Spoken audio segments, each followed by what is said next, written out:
David, this is a bottle made with recycled marine plastic. When we hear about that island of plastic in the Pacific, James, you're conscious of it and you want to do something about it.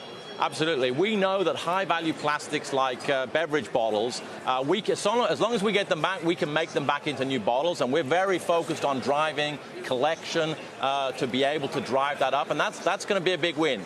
But still, there's plastic, particularly low-value plastic, getting into the seas, and what that bottle is a pilot experiment. Can we take any type of plastic and use advanced chemical recycling and turn it into high-value bottle plastic, which then creates a circular economy? So I think, the plastic problem can be brought under control if we focus on collection and then we get innovation to be able to recover the waste that's out there and reuse it.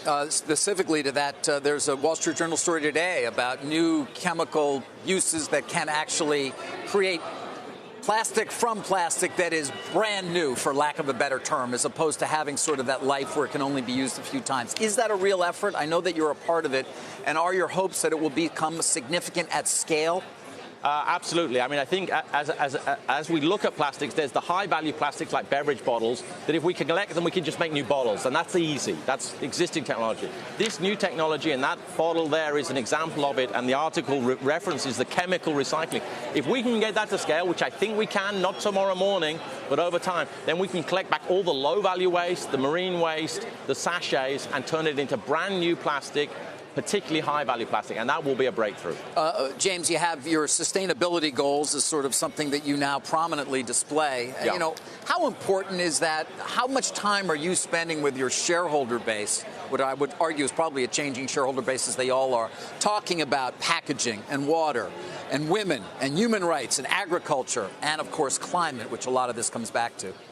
Absolutely. I mean, and I think the attention we have been having our sustainability goals out there for, the last 10 years. Actually, I think it was like 1946 we launched the first returnable secondary packaging, the crate that the bottles came in. But the amount of attention by the investor base has shot up exponentially in the last few years. And I think we have a very clear strategy around the various areas you talked about, whether it's plastics, water, sugar, women, and the community in general. So it's inherent to our approach, and I think it's something the investors are super increasingly engaged with. You confident you can get your estimated percentage reduction of carbon footprint of 25% by 2020? Yes, I am confident we can get there. We don't have all the answers, but for example, we set ourselves the goal of becoming water neutral some 10 years ago. We said we'd get there by 2020, and we got there in 2015. So we have a track record of setting ambitious sustainability goals and going after them. In the end, there's only one planet. We all want to live on it, and we want to be able to do so with a good quality of life, and that requires us to hit these sustainability goals. Otherwise, the only other answer is less.